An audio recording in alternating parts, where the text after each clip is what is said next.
ಎಲ್ಲ ನನ್ನ ಪ್ರೀತಿಯ ವೀಕ್ಷಕರಿಗೆ ನಿಮ್ಮ ರಘುರಾಮ್ ಮಾಡುವ ಆತ್ಮೀಯ ನಮಸ್ಕಾರಗಳು. ಮತ್ತೆ ನಿಮ್ಮ ರಘುರಾಮ್ ಬಂದು ಈ ಸಿನಿಮಾ ಸರಸ್ವತಿಯಲ್ಲಿ ಇನ್ನೊಂದು ಹೊಸ ಸತ್ಯ ಕಥೆನ ನಿಮಗಾಗಿ ಹೊತ್ತು ತಂದಾಯ್ತು. ಅಭಿನಯ ಚತುರ, ದಿ ಪರ್ಫೆಕ್ಟ್ ಜೆಂಟ್ಲ್ಮ್ಯಾನ್, ಏನೇನೆಲ್ಲ ಹೇಳ್ಬೋದು, ಇವೆಲ್ಲವೂ ನಮ್ಮ ಕನ್ನಡ ಚಿತ್ರರಂಗದ ಹೆಮ್ಮೆಯ ನಟ, ನಿರ್ದೇಶಕ ಶ್ರೀ ರಮೇಶ್ ಅರವಿಂದ್ ಸರ್.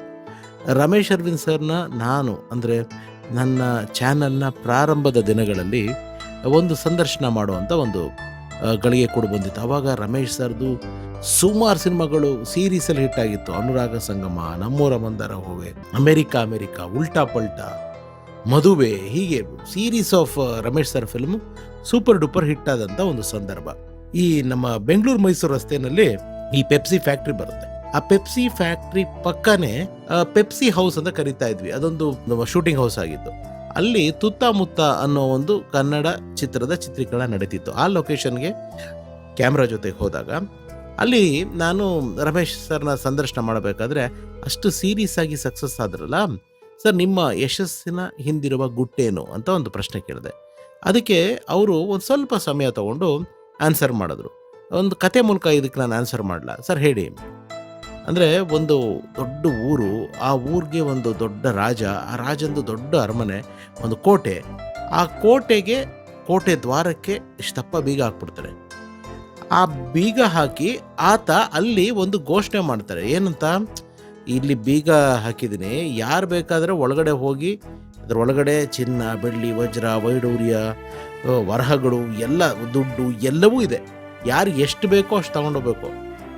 ಒಂದು ಈ ಬೀಗದ ಕೈ ಉಪಯೋಗಿಸ್ಬಿಟ್ಟು ನೀವು ತೆಗೆದ್ಬಿಟ್ಟು ಹೋಗ್ಬೋದು, ನಿಮ್ಮ ಬುದ್ಧಿವಂತಿಕೆ ಉಪಯೋಗಿಸ್ಬಿಟ್ಟು ತೆಗಿಬೋದು, ನಿಮ್ಮ ಶಕ್ತಿನ ಉಪಯೋಗಿಸಿ ತೆಗಿಬೋದು. ಆದರೆ ನೀವು ತೆಗೆದುಬಿಟ್ಟು ಒಳಗಡೆ ಹೋಗಿ ನಿಮ್ಗೆ ಏನು ಬೇಕೋ ಅದು ತಗೊಂಡೋದ್ಮೇಲೆ ಮತ್ತೆ ಬೀಗನ ಹಾಕೇ ಹೋಗಬೇಕು ಅಂತ ಹೇಳಿ ಒಂದು ಘೋಷಣೆ ಮಾಡ್ತಾರೆ.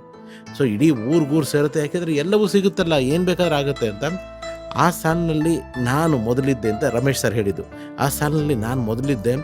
ನನ್ನ ಒಂದು ಟೈಮ್ ಬಂದಾಗ ಹೋದೆ, ಬುಟ್ಟಿಗಳನ್ನ ಹುಡುಕ್ತಾ ಇದ್ದೆ, ಬೀಗದ ಕೈ ಸಿಗ್ತಾ ಇಲ್ಲ, ಬುಟ್ಟಿಗಳು ಖಾಲಿ ಆಗ್ತಾಯಿದ್ದೆ, ರಾಶಿ ಬುಟ್ಟಿಯಿಂದ ನನಗೆ ಬೀಗದ ಕೈ ಸಿಗ್ತಿಲ್ಲ. ಆಗ ನನ್ನ ಹಿಂದೆ ಇದ್ದನ್ನು ಯಾರು ಹೇಳ್ದ, ಗುರು ಸ್ವಲ್ಪ ಸೈಡಿಗೆ ಬಾಮ್ಮ, ನೀನೇನು ಇಷ್ಟೊತ್ತು ಇದು ಮಾಡ್ತಾ ಇದೆಯಾ, ಬೈಲಿ ನಾನು ಒಂಚೂರು ಟ್ರೈ ಮಾಡ್ತೀನಿ ಅಂತ ಯಾವುದೋ ಬುಟ್ಟಿಲಿ ಸುಮ್ಮನೆ ಕೈ ಹಾಕ್ತಾರೆ ರ್ಯಾಂಡಮ್ ಆಗಿ. ಕೈ ಎತ್ತಿದ್ರೆ ಒಂದು ಕೀ ಸಿಕ್ತು, ಅದನ್ನು ಓಪನ್ ಮಾಡಿದ್ರೆ ಲಾಕ್ ಓಪನ್ ಆಯಿತು. ಅಂದರೆ ಅವ್ನಿಗೆ ಸಿಕ್ಬಿಡ್ತು. ಒಳಗಡೆ ಹೋದ, ಅವ್ನಿಗೇನು ಬೇಕೋ ತೊಗೊಂಡ, ಮತ್ತೆ ಬಂದು ಬೀಗ ಹಾಕ್ಬಿಟ್ಟು ರಾಜನ ಕೈಯಲ್ಲಿ ಬೀಗದ ಕೈ ಕೊಟ್ಟು ಹೋದ.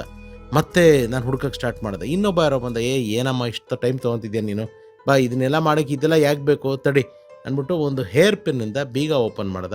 ಒಳಗಡೆ ಹೋದ, ಅವನಿಗೆ ಏನು ಬೇಕು ಅದನ್ನು ತಗೊಂಡ, ಅವನು ಹೋದ. ಇವನೇನಂತಾರೆ, ಬುದ್ಧಿವಂತ ಅಂತಾರೆ. ರಮೇಶ್ ಸರ್ ಹೇಳಿದ್ದೀವಿ, ಇದು ಅವರ ಒಂದು ಪರ್ಸೆಪ್ಷನಲ್ಲಿ ಹೇಳ್ತಾ ಇರೋದು. ಆ ಬುದ್ಧಿ ಕೂಡ ನನಗಿರಲಿಲ್ಲ. ಅಂದರೆ ಒಂದು ಹೇರ್ ಪಿನ್ನ ಬಳಸಿ ಒಂದು ಬೀಗ ತೆಗಿಬೋದು ಅನ್ನೋ ಒಂದು ಬುದ್ಧಿ ಕೂಡ ನನಗಿರಲಿಲ್ಲ. ಮತ್ತೆ ನಾನು ಹುಡುಕ್ತಾ ಇದ್ದೆ, ಮತ್ತೊಬ್ಬರು ಬಂದರು. ಅವ್ರು ಬಂದ್ಬಿಟ್ಟು ಇದನ್ನೆಲ್ಲ ಹೇರ್ ಪಿನ್ ಆಗಬೇಕು, ಬೀಗ ಆಗಬೇಕು ಅಂತ ಅವ್ರ ಶಕ್ತಿ ಉಪಯೋಗಿಸಿ ಬೀಗನ ಓಪನ್ ಮಾಡಿದ್ರು. ಒಳಗಡೆ ಹೋದರು, ಏನೇನು ಬೇಕು ತೊಗೊಂಡ್ರು, ಮತ್ತೆ ಅದನ್ನು ಬೀಗ ಹಾಕಿ ಹೋದರು. ಇಷ್ಟೊತ್ತಿಗಾಗಲೇ ಅಲ್ಲಿ ಬಂದು ಸೇರಿ ಜನಗಳೆಲ್ಲ ಡಿಸ್ಪರ್ಸ್ ಆಗೋಕ್ಕೆ ಸ್ಟಾರ್ಟ್ ಆಗೋದ್ರು. ಅಯ್ಯೋ, ಚಿನ್ನನೂ ಬೇಡ, ವೈಡೂರ್ಯನೂ ಬೇಡ, ವಜ್ರನೂ ಬೇಡ, ಯಾರು ಇದನ್ನು ಬೆಳಗ್ಗೆ ಎಲ್ಲ ಕೆಲಸ ಬಿಟ್ಬಿಟ್ಟು ಇದನ್ನು ಕೂತ್ಕೊಂಡು ಇದನ್ನು ಮಾಡ್ತಾರೆ ಅಂದ್ಬಿಟ್ಟು ಒಬ್ಬರೊಬ್ಬರಾಗಿ ಡಿಸ್ಪರ್ಸ್ ಆಗೋಕ್ಕೆ ಸ್ಟಾರ್ಟ್ ಆದರು.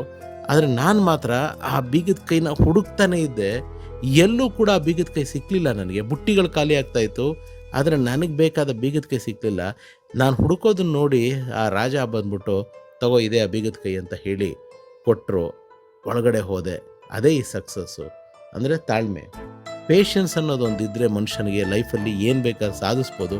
ಅಷ್ಟೇ. ಈ ಸಕ್ಸಸ್ಗೆ ನಾನು ತುಂಬ ಸಹನೆಯಿಂದ ಕಾದಿದ್ದೆ ಅನ್ನೋ ಒಂದು ಅದ್ಭುತವಾದ ಒಂದು ತತ್ವ ಉಳ್ಳಂಥ ಕಥೆನ ನನಗೆ ಅಂದಿನ ಸಂದರ್ಭದಲ್ಲಿ ಶ್ರೀ ರಮೇಶ್ ಅರವಿಂದ್ ಸರ್ ಹೇಳಿದರು. ಸೊ ಈ ಕಥೆನ ಇವತ್ತು, ಅಂದರೆ ನಾವೆಲ್ಲರೂ ತುಂಬ ವೇಗದ ಜೀವನದಲ್ಲಿದ್ದೀವಿ, ಆ ವೇಗದ ಲೈಫ್ ಸ್ಟೈಲ್ಗಳಲ್ಲಿದ್ದೀವಿ. ಸೊ ಇಂಥ ಸಂದರ್ಭದಲ್ಲಿ ನಮಗೆ ಈ ಪೇಷನ್ಸ್ ಅನ್ನೋದು ಒಂದು ಅಸ್ತ್ರ, ಇದು ಮುಖ್ಯ ಅಂತ ತಿಳಿಸೋದಕ್ಕೋಸ್ಕರ ಈ ಕಥೆ ಜ್ಞಾಪಕ ಬಂತು. ಹಾಗಾಗಿ ನಿಮ್ಮ ಮುಂದೆ ಇದನ್ನು ತಿಳಿಸ್ದೆ. ಸೊ ಇದಾಗಿತ್ತು ಈ ಕತೆ ನಿಮಗೆ ಖುಷಿ ಕೊಟ್ಟಿದ್ರೆ ನಮ್ಮ ಶ್ರಮ ಸಾರ್ಥಕ ಅಂತ ತಿಳಿಸ್ತಾ, ಮತ್ತೆ ಮುಂದಿನ ಸಿನಿಮಾ ಸರಸ್ವತಿಯಲ್ಲಿ ಇನ್ನೊಂದು ಹೊಸ ಕಥೆಯೊಂದಿಗೆ ನಿಮ್ಮನ್ನು ಭೇಟಿ ಆಗ್ತೀನಿ. ಅಲ್ಲಿವರೆಗೂ ಎಲ್ರಿಗೂ ನನ್ನ ನಮಸ್ಕಾರ. ಸರ್ವೇ ಜನ ಸುಖಿನೋ ಭವಂತು. ನಾನು ನಿಮ್ಮ Raghuram. Love you all. Thank you so much.